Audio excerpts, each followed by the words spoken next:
আমাদের অন্তর্বর্তীকালীন সরকার শিক্ষা উপদেষ্টা তার কাছে দাবি উত্থাপন করব এবং আপনাদেরকে সাথে নিয়ে আপনাদের যে ক্যাম্পাসের গণদাবি ছাত্র সংসদ নির্বাচন, সেই নির্বাচন আমরা লড়াই করে যাব ইনশাআল্লাহ।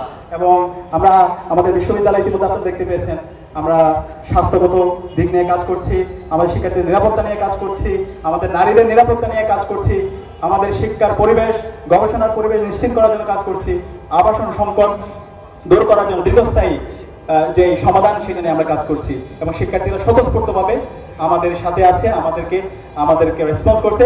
কিন্তু কিছু কালচারাল ফেসিস গ্রুপ যারা জুলাইয়ে পরাজিত হয়েছে, সেই হাসিনার যে দালাল, তারা আবার নতুন ভাবে বিভিন্ন ধরনের ষড়যন্ত্র এবং চক্রান্ত বয়ান তৈরি করার চেষ্টা করছে। আমরা বলতে চাই, এই যারা পরাজিত শক্তি আছে, যারা হাসিনার এজেন্ডা তোমরা এখানে কায়েম করতে চাও, তোমাদের ঠিকানা এই বাংলাদেশে হবে না। তোমাদের এই বয়ান, তোমাদের এই বস্তা বস্তা বয়ান, তোমাদের এই ক্যাসেট এই স্বাধীন বাংলাদেশে চলবে না ইনশাআল্লাহ।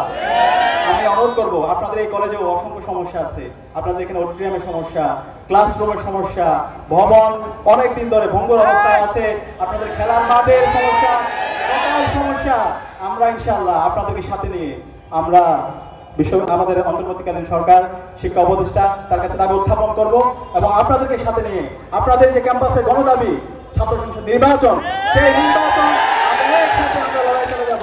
আমাদের অবস্থান পরিষ্কার, এই জুলাই বিপ্লব পরবর্তী সবার দাবি, সকল শিক্ষার্থীদের দাবি, বাংলাদেশের প্রতিটি ক্যাম্পাসে ছাত্র সংসদ নির্বাচন দিতে হবে। শিক্ষার্থীদের নির্বাচিত প্রতিনিধিরাই আগামীর বাংলাদেশে তারা নেতৃত্ব দিবে। কোন চাঁদাবাজ, টেন্ডারবাজ, কোন বাটপার এই স্বাধীন বাংলাদেশে রাজনীতি করার কোনো অধিকার নাই। শিক্ষার্থীদের নির্বাচিত প্রতিনিধি যারা আছে, তারাই আগামীর বাংলাদেশের নেতৃত্ব দিবে।